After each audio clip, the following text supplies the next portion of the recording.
அனைவருக்கும் வணக்கம். என் லைஃப்பில் இந்த மாதிரி ஒரு பெயின்ஃபுல்லான ஒரு சுச்சுவேஷனை நான் ஃபேஸ் பண்ணதே கிடையாது. மனசு முழுக்க வலி வலி மட்டும்தான்.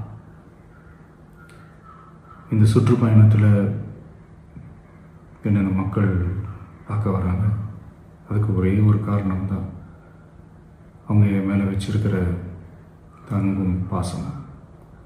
அந்த அன்புக்கும் பாசத்துக்கும் நான் எப்பவும் கடமைப்பட்டிருக்கிறேன்.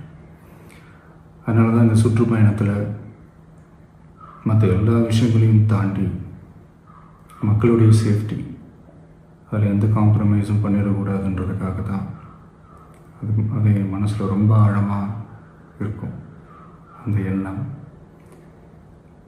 அதனால தான் இந்த அரசியல் காரணங்கள் எல்லாத்தையும் தவிர்த்துட்டு ஒதுக்கி வச்சுட்டு மக்களோட சேஃப்டி மட்டும் மைண்டில் வச்சுக்கிட்டு அதுக்கான இடங்களை சூஸ் பண்ணுறது, அதுக்கான இடங்களை பார்த்து பெர்மிஷன் கேட்குறது, போலீஸ் டிபார்ட்மெண்ட்டில் அதை ரிக்வெஸ்ட் பண்ணி கேட்போம்.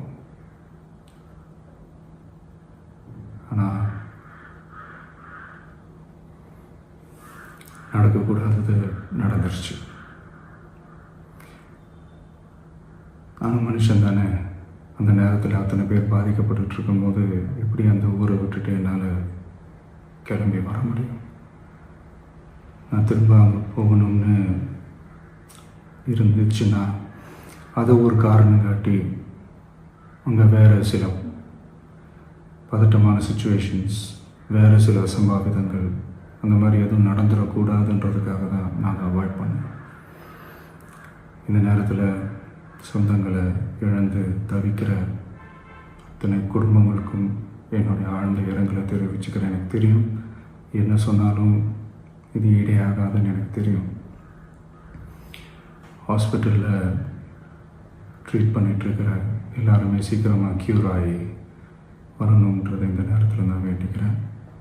கூடிய சீக்கிரமே உங்கள் எல்லாரையும் நான் சந்திக்கிறேன்.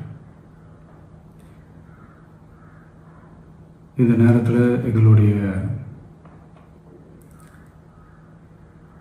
வலிகளை, எங்களுடைய நிலைமையை புரிஞ்சுக்கிட்டு எங்களுக்காக பேசின அரசியல் கட்சிகளை சார்ந்த நண்பர்கள், தலைவர்கள் அனைவருக்கும் என்னுடைய நன்றியை தெரிவிச்சுக்கிறேன்.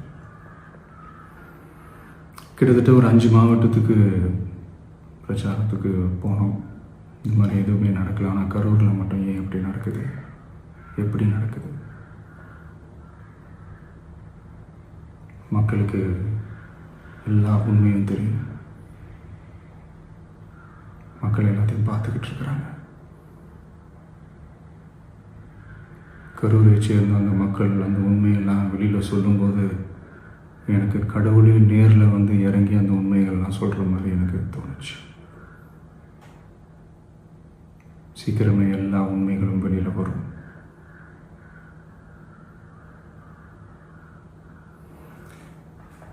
எங்களுக்கு தரப்பட்ட இடத்துல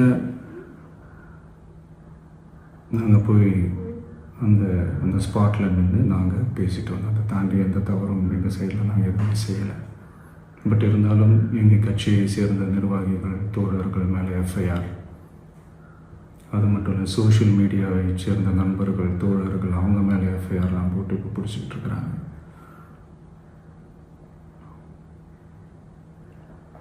சிஎம் சார், உங்களுக்கு ஏதாவது இந்த பழி வாங்கணும் அப்படின்ற எண்ணம் ஏதாவது இருந்துச்சுன்னா என்ன வேணாலும் பண்ணுங்க. அவங்க மேலே கை வைக்காதீங்க. நான் ஒன்று வீட்டில் இருப்பேன், இல்லை நான் ஆஃபீஸில் இருப்பேன். என்ன வேணாலும் செய்யுங்க. நண்பர்களே, தோழர்களே, நம்மளோட அரசியல் பயணம் இன்னும் ஸ்ட்ராங்காக, இன்னும் தைரியத்தோட கண்டினியூ ஆகும்.